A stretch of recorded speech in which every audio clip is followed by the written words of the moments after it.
I'm 28 female, 33 weeks pregnant, high risk and on modified bed rest. I can still do moderate exercise and run errands, but mainly I'm meant to be sitting with my feet up all day so I don't get sick again. My doctor okayed me to continue doing my mile walks, so my mom and I went to our local park with a walking path. She drove her car. We got about 1/8 of a mile from the car, and I mentioned thinking of changing the name I'd picked for the baby. It's been a point of consternation between she and I. I'd settled on a name, but in the last couple of weeks it began to feel like the wrong name. So I've been trying out a few names, but again she's frustrated by my inability to pick one. Anyway, I mentioned wanting to change the name and she had a visceral reaction.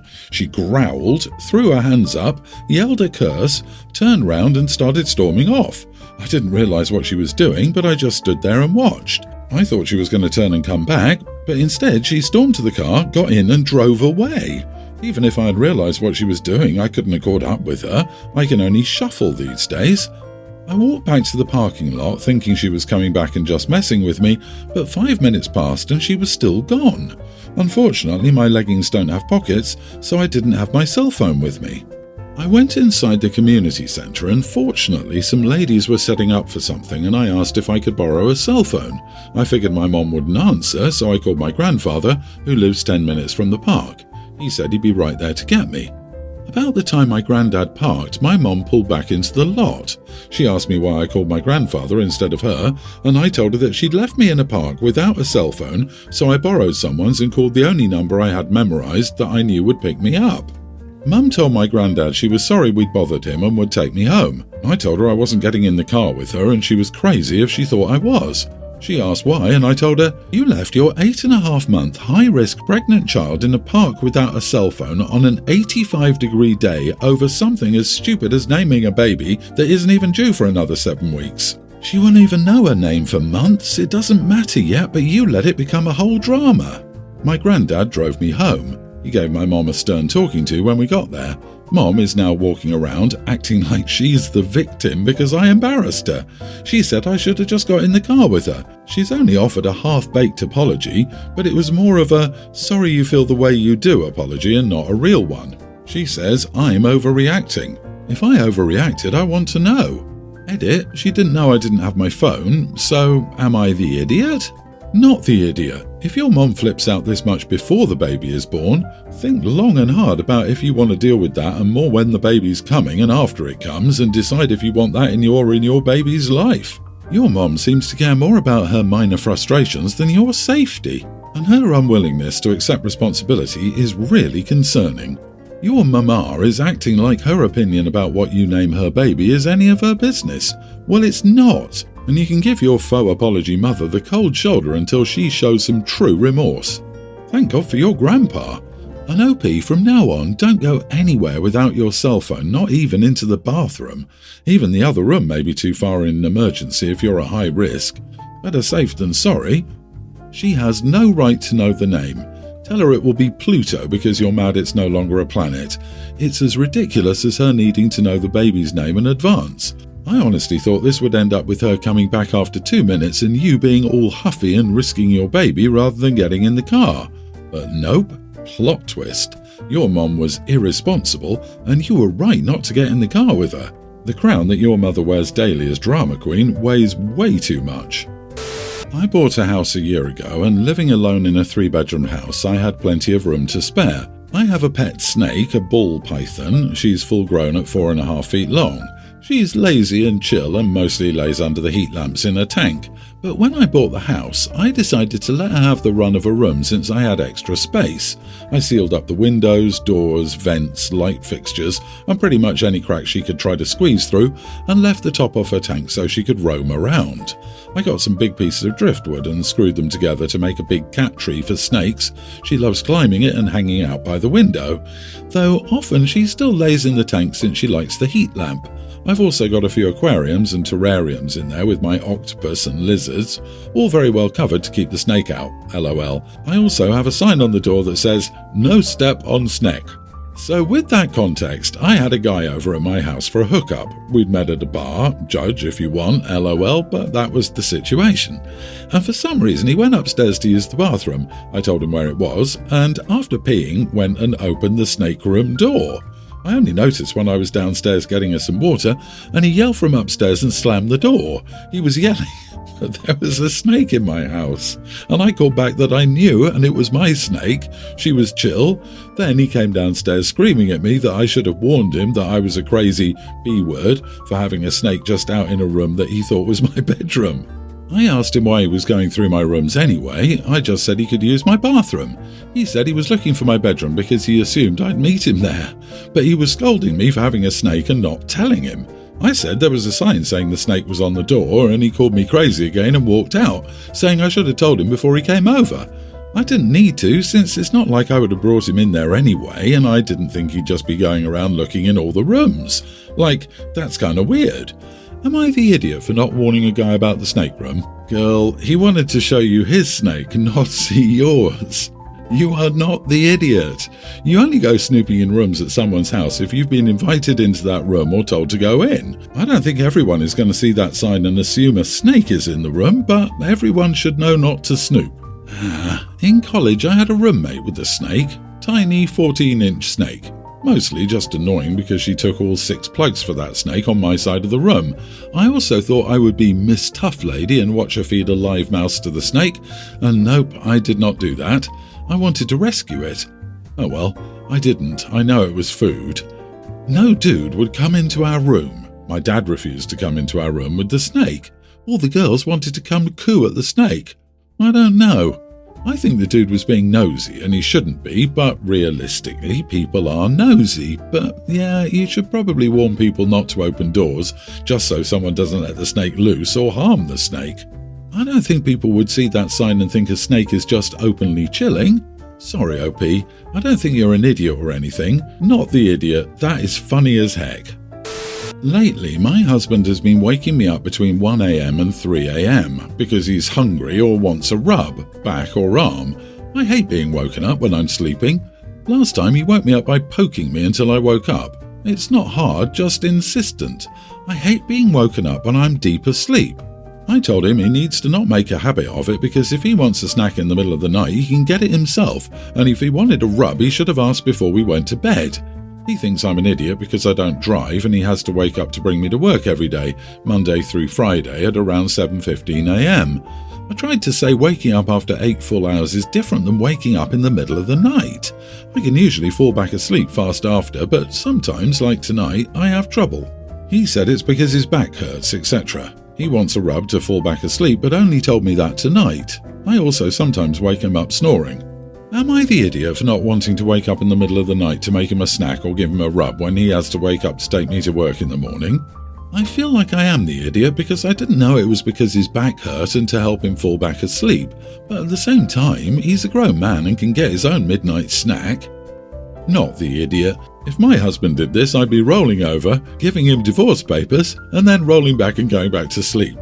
If he wants midnight snacks, he can make something before bed and leave it in the fridge to heat up. OP, he will keep doing this as long as he gets his way, but if it keeps happening, it will be habit forming. If I were OP, I'd just put a basket of fruit snacks and a bottle of ibuprofen on his bedside table and sleep in another room. Also, dude can get a heating pad too. On occasions, my back is sore. I have one I use when I go to bed. Most have automatic shutdown timers and adjustable heat settings. You can get them at pharmacies. Any grown man that literally bothers you in the middle of the night for food or a rub-down needs to figure it out. He's not a baby. Weaponized incompetence right here. It sounds like either a control issue or a payback issue. You need to sit him down and find out precisely what is happening here. Maybe he's sick of driving you to work but is afraid to tell you, or he's getting back at you in these weird ways. Just a guess, but go have that discussion and tell him you're not making him food or whatever else he wants in the middle of the night. He's not a child. Alternatively, you could bring him warm milk in a sippy cup next time he asks. Update. Thanks everyone, I'm going to keep telling him no. This just started about a week ago and I didn't do it every time. Last night he wanted me to microwave his leftovers at 3 a.m. and I did it just so he would stop saying he was hungry. I'm going to stick to telling him no and not do it. So I, 28 female, have been working at this small software company for about 3 years now and I genuinely love my job. I have great co-workers and the work environment is generally positive. However, there is this one co-worker, let's call her Sarah, 32 female, who's been increasingly crossing boundaries. A bit of background. Sarah joined the company around a year ago and we were initially friendly. We would have lunch together occasionally and chat about random things. I didn't think much of it and it seemed like a normal office friendship. However, over time I noticed that Sarah had started to use my belongings without asking for permission. For example, she would take my stapler, pens, or even my phone charger without asking. At first, I brushed it off as her being forgetful and not realizing that these were my personal items. I tried to be understanding and not let it bother me. But then, things started to escalate. One day, I brought in a special lunch I'd prepared as a treat for myself. It was a dish that my grandmother used to make for me and it had a lot of sentimental value. I placed it in the fridge with a note clearly stating it was mine. When lunchtime came around, I discovered Sarah had taken and eaten my lunch. I confronted her and she apologized, claiming that she thought it was meant for the whole office to share. I didn't buy it, but let it go to avoid causing a scene. Over the next few months, Sarah's behavior continued to worsen. She began using my personal laptop without asking, even though we all have our own work computers. She would also use my coffee mug and other personal items despite my having my name on them. I tried to address it politely and asked her to stop, but she would laugh it off and say she didn't mean any harm. Finally, I reached my breaking point last week. I'd bought a new, expensive pair of headphones to use at work and left them on my desk overnight. When I arrived the next day, I found Sarah using them at her desk. I was furious and asked her to hand them over immediately. She tried to play it off as a joke, but I had enough. I told her it wasn't funny and that she needed to stop using my belongings without permission. I said it was disrespectful and a violation of my privacy. The rest of the office heard the commotion, and some of my co-workers agreed with me, while others said I was overreacting and should let it go. Sarah hasn't spoken to me since, and the atmosphere has become tense. A few co-workers have even suggested that I owe Sarah an apology for embarrassing her in front of everyone. So, am I the idiot for telling my co-worker to stop using my personal belongings? Not the idiot. The headphones and lunch were yours and not hers. While I would argue using a stapler isn't harmful, it just adds to everything else. What is most irritating about her seems to be she tries to just laugh it off and carries on like she hasn't done anything wrong. Don't apologize. Wait for her to do that. I didn't mean harm. She ate OP's lunch. Of course, that's harmful in terms of health and money. OP either didn't eat that day or had to buy something else to eat, and you can bet she didn't reimburse OP for that meal. You eat my home-cooked lunch without permission and we'll see who comes to harm. Yeah, the I didn't mean harm is the crappy defense, not the apology. It doesn't mean anything anymore if it happens again and again. She doesn't listen to you and will use it repeatedly and hope there won't be any consequences. I'm getting an, if you're a friend, I'm automatically in the clear and I can do whatever I want. After all, we are friends. Sarah knows what she's doing. She's psyching out OP on purpose. This, 1,000 times this, OP. This is not just about the stuff. She's messing with you intentionally. This is workplace bullying. You need to escalate to HR.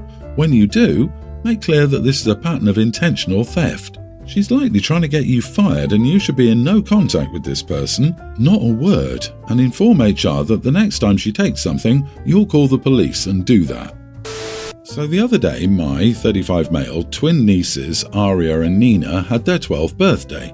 For Aria, I got her an art bag, basically a small tote with hard backing and different sections and pockets filled with art supplies, coloured pencils, watercolours, markers, sketchbooks, etc.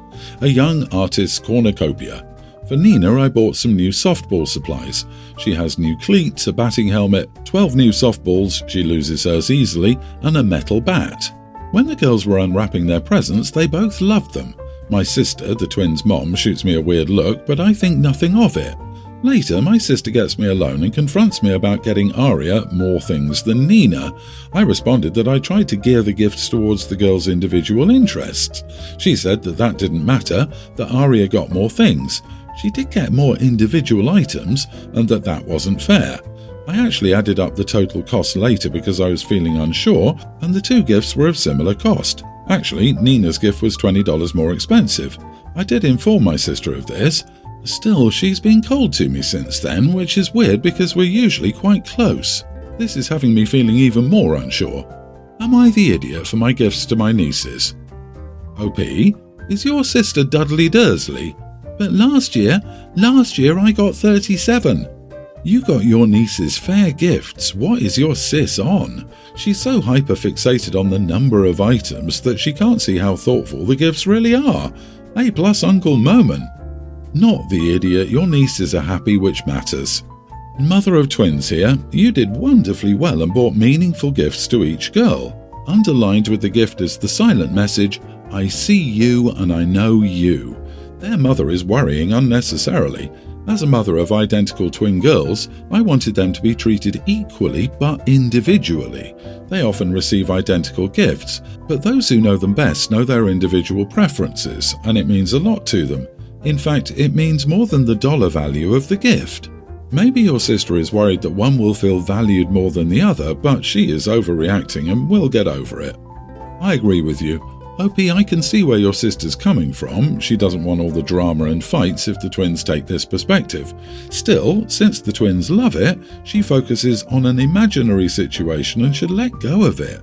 I expected one of them to get significantly less and that you truly favoured one over the other. But they were gifts perfect for each of them. Good job.